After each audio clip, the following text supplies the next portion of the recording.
আসসালামু আলাইকুম দর্শক, আমন্ত্রণ জানাচ্ছি জাগো স্পোর্টসে। সাথে আছে আমি মারিয়াম হাবিবা। শুরুতেই জানিয়ে দেব সংবাদ শিরোনাম। রানতারায় রেকর্ড করে টানা দ্বিতীয় বিপিএল শিরোপা জয় তামিমের বরিশালের।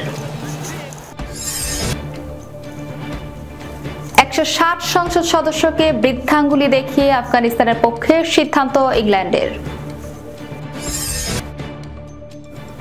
গাইলেন আতিফ আসলাম, চ্যাম্পিয়ন্স ট্রফির থিম সং প্রকাশ। নির্বাচক পদ ছেড়ে এখন আবাহনীর প্রধান কোচ হান্নান। চ্যাম্পিয়ন্স ট্রফিতে বড় দুঃসংবাদ অজিদের, নেই কামিজ সহ 4 তারকা। শুনছিলেন সংবাদ শিরোনাম, এবারে বিস্তারিত। ফাইনালের শ্বাসরুদ্ধকর ম্যাচে চিটাগং কিংসকে হারিয়ে টানা দ্বিতীয়বার মতো বাংলাদেশ প্রিমিয়ার লিগ বিপিএল এর শিরোপা নিজেদের ঘরে তুলল ফরচুন বরিশাল। প্রথম ব্যাট করে বরিশালকে 195 রানের টার্গেট দিয়েছিল চিটাগং। চিটাগংয়ের দেয়া বড় লক্ষ্যে খেলতে নেমে ভালো শুরু করেন বরিশালের দুই ওপেনার তামিম ইকবাল ও তাওহিদ হৃদয়। 49 বলে 76 রানের জুটি গড়েন তারা। ডেভিড মালানরা ব্যাট হাতে সুবিধা করতে না পারলেও 4-এ নেমে হাল ধরেন কাইল মায়ার্স। 28 বলে 46 রানের ঝড়ো ইনিংস খেলেন তিনি। তবে শেষের দিকে চাপে পড়ে বরিশাল। সেই চাপ অবশ্য সামলে নিয়েছে রিশাদ হোসেন। তার ঝড়েই জয় পেয়েছে বরিশাল। এর আগে টস জিতে চট্টগ্রামকে ব্যাট করতে পাঠিয়েছিলেন বরিশালের অধিনায়ক তামিম ইকবাল। খাজা রাফি ও পারভেজ হোসেন ইমনের ব্যাট দারুণ শুরু করে চিটাগং। 76 বলে 121 রানে জুটি করেন তারা। ব্যক্তিগত 66 রানের ডাফি ফিলেও শেষ পর্যন্ত অপরাজিত থাকেন ইমন। 49 বলে 78 রানের দারুণ ইনিংস খেলেছেন ইমন। বিপিএল ফাইনালের ইতিহাসে প্রথমবারের কোনো উদ্বোধনী জুটিতে তারা দলীয় সেঞ্চুরি এনে দেন। বিপিএল এর ফাইনালে এর আগে 100 রানের কোনো উদ্বোধনী জুটি ছিল না। বরিশালের হয়ে তামিম ইকবাল ও মেহেদী হাসান মিরাজ 76 রানের জুটি করেছিলেন গত বছর, যা এখন দ্বিতীয় সর্বোচ্চ। 3 নেমে ঝড় তোলেন গ্রাহাম ক্লার্কও। 23 বলে 44 রানের ঝড়ো ইনিংস খেলেছেন তিনি। নির্ধারিত 20 ওভারে মাত্র 3 উইকেট হারিয়ে 194 রান তুলতে পেরেছে মোহাম্মদ মিঠুনের দল। বরিশালের হয়ে একটি করে উইকেট পেয়েছেন এবাদত হোসেন ও মোহাম্মদ আলী। আফগানিস্তানের বিপক্ষে দ্বিপাক্ষিক সিরিজ খেলছে না অস্ট্রেলিয়া, ইংল্যান্ডের মতো দেশগুলো। অভিযোগ, আফগানিস্তানের ক্ষমতাসীনরা নারী বান্ধব নয়, সেখানে নারীদের অধিকার নিয়ে ছিনিমিনি খেলা হচ্ছে। একই অভিযোগে এবার আইসিসি টুর্নামেন্ট চ্যাম্পিয়ন্স ট্রফিতেও আফগানদের বিপক্ষে না খেলতে ইংল্যান্ড অ্যান্ড ওয়েলস ক্রিকেটের বোর্ডকে অনুরোধ করেছিলেন ব্রিটিশ রাজনীতিবিদরা। প্রায় 160 জন সংসদ সদস্য আইসিসির কাছে এক চিঠিতে আফগানিস্তানের বিপক্ষে চ্যাম্পিয়ন্স ট্রফির ম্যাচটি বর্জনের আহ্বান জানিয়েছিলেন। তবে বিষয়টি নিয়ে বিশদ ভাবনা চিন্তার পর ইসিবি জানিয়েছে তারা আফগানিস্তানের বিপক্ষে খেলবে। ইসিবির চেয়ারম্যান রিচার্ড থমসন বৃহস্পতিবার বোর্ড সভার পর বিবৃতিতে বলেন, ক্রিকেটীয় দিক থেকে নারী ক্রিকেটাররা যখন বিশ্বজুড়ে দারুণভাবে বেড়ে উঠছে, সেখানে একটা খুব হৃদয় বিদারক যে আফগানিস্তান নারীরা সুযোগ থেকে বঞ্চিত হচ্ছে। তবে ইসিবি চেয়ারম্যান মনে করেন কোনো একটি দেশের একটি ম্যাচ বর্জন করার চেয়ে সব দল মিলিয়ে সামগ্রিক কোনো পদক্ষেপ নিলে তা বেশি কার্যকর হবে। সবকিছু বিবেচনা করে আমাদের মনে হয়েছে পুরো ক্রিকেটীয় সমাজের সমন্বিত উদ্যোগী হতে পারে সামনে এগিয়ে যাওয়ার উপযুক্ত পথ, এবং ম্যাচ বর্জনের মতো একতরফা কোনো কিছুর চেয়ে সামগ্রিক উদ্যোগের বর্জন বেশি ধরা হবে। সাধারণ আফগানদের কথাও শুনেছি আমরা।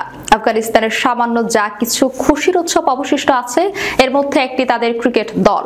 সব মিলিয়ে আমরা নিশ্চিত করছি যে ম্যাচটি আমরা খেলবো, যোগ করবেন থমস। উল্লেখ্য, আগামী 26 ফেব্রুয়ারি লাহোরের গাদ্দাফি স্টেডিয়ামে বাংলাদেশ সময় দুপুর 3টায় গ্রুপ পর্বের ম্যাচে মুখোমুখি হবে ইংল্যান্ড ও আফগানিস্তান।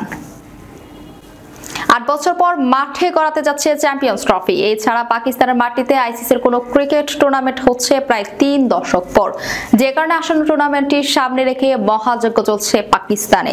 মাঠ সংস্কার থেকে শুরু করে নিরাপত্তা ব্যবস্থা, প্রতিযোগিতা আয়োজনের চেষ্টা যেন কোনো কমতি রাখছে না পাকিস্তান ক্রিকেট বোর্ড।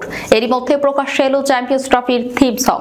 আসর শুরুর ঠিক 12 দিন আগে আজ নিজেদের সোশ্যাল মিডিয়ায় জেতোবাজি খেলকে নামের থিম সংটি প্রকাশ্যে এনেছে আইসিসি। থিম সঙ্গে কণ্ঠ দিয়েছে উপমহাদেশের জনপ্রিয় গায়ক আতিফ আসলাম। এছাড়া গানটি প্রডিউস করেছে আব্দুল্লাহ সিদ্দিকিয়া, লিখেছেন আদনান টুল আসফিয়ান্দির আসাদ। এবারে চ্যাম্পিয়ন্স ট্রফি আয়োজন নিয়ে কম নাটক হয়নি। ভেন্যু নিয়ে দুই চিরপ্রতিদ্বন্দ্বী ভারত ও পাকিস্তানের নানা টানাপোড়েনের পর হাইব্রিড মডেলে পাকিস্তানের 3 ভেন্যু ও দুবাইয়ের মাঠে হচ্ছে ম্যাচগুলো। রীতি থাকলেও ভারতের আপত্তির মুখে এবার হচ্ছে না ক্যাপিটাল মিটের মতো প্রোগ্রাম। এমন পরিস্থিতিতে কিছুটা হলেও উন্মাদনা বাড়াতে পারে আতিফ আসলামের গাওয়া এই থিম সং। ভারতীয় উপমহাদেশে বেশ জনপ্রিয় এই সঙ্গীত শিল্পী। পাকিস্তান ছাড়াও ভারতের বলিউডের অসংখ্য জনপ্রিয় গান রয়েছে তার কণ্ঠে। আয়োজক পাকিস্তানের সংস্কৃতি ও ক্রিকেটের প্রতি উন্মাদনা তুলে ধরা হয়েছে গানটিতে। এছাড়া ভারত সহ অংশগ্রহণকারী দেশগুলোর পতাকা ও জার্সিও দেখা গেছে ভিডিওতে। কণ্ঠ দেওয়ার পাশাপাশি খোদ আতিফ আসলামকেও গানের ছন্দে পারফর্ম করতেও দেখা গেছে। এক প্রতিক্রিয়া তিনি বলেন, আমি ক্রিকেটে খুব ভক্ত, ছোটবেলায় পেসার হতে চেয়েছিলাম। সমর্থকদের উল্লাস, চিৎকার, আনন্দধ্বনির সঙ্গে নিজেকে মিলিয়ে দেখি। ভারত পাকিস্তানের ম্যাচের জন্য মুখিয়ে আছে। এই ম্যাচে আবেগের বিস্ফোরণ দেখা যায়। চ্যাম্পিয়ন্স ট্রফির থিম সঙ্গের সঙ্গে যুক্ত হতে পেরে গর্বিত বোধ করছি।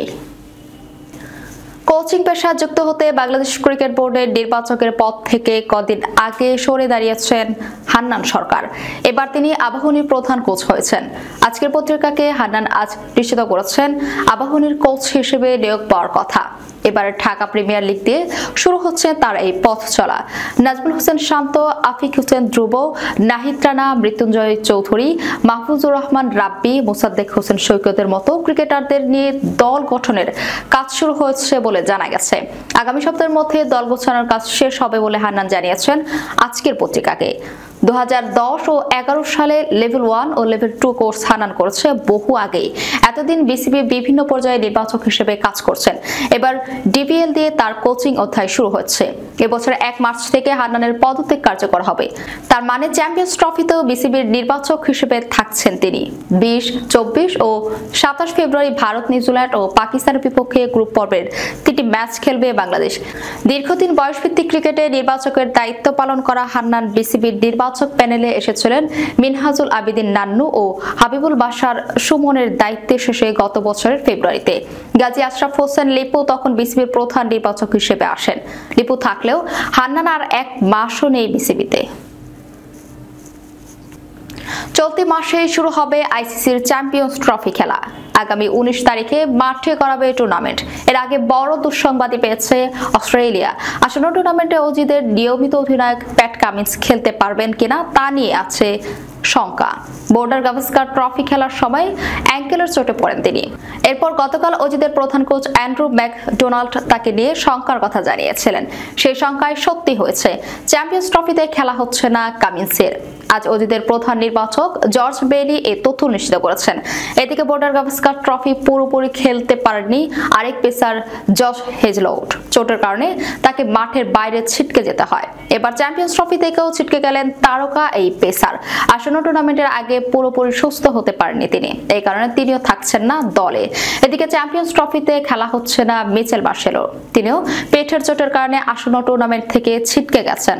আর আসন্ন টুর্নামেন্টের আগে ওয়ানডে থেকে অবসর নিয়েছেন মার্কাস স্টয়নিস। এই কারণে তাকেও দলে পাওয়া যাবে না। সব মিলিয়ে চ্যাম্পিয়ন্স ট্রফির আগে ভালো বেকায়দায় পড়েছে অস্ট্রেলিয়া। দর্শক, যাবার আগে শিরোনামগুলো জানিয়ে দেব আরো একবার। রামতারায় রেকর্ড করে টানা দ্বিতীয় বিপিএল শিরোপা জয় তামিমের বরিশালের। 160 সংসদ সদস্যকে বৃদ্ধাঙ্গুলি দেখিয়ে আফগানিস্তানের পক্ষে সিদ্ধান্ত ইংল্যান্ডের। গাইলেন আতিফ আসলাম, চ্যাম্পিয়ন্স ট্রফির থিম সং প্রকাশ।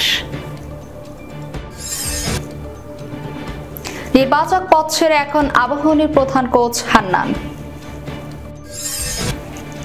চ্যাম্পিয়ন্স ট্রফিতে বড় দুঃসংবাদ অজিদের, নেই কামিজ সহ 4 তারকা। এই ছিল এখনকার মতো। পরবর্তী সংবাদ দেখার আমন্ত্রণ রইল। ধন্যবাদ সবাইকে। আল্লাহ হাফেজ।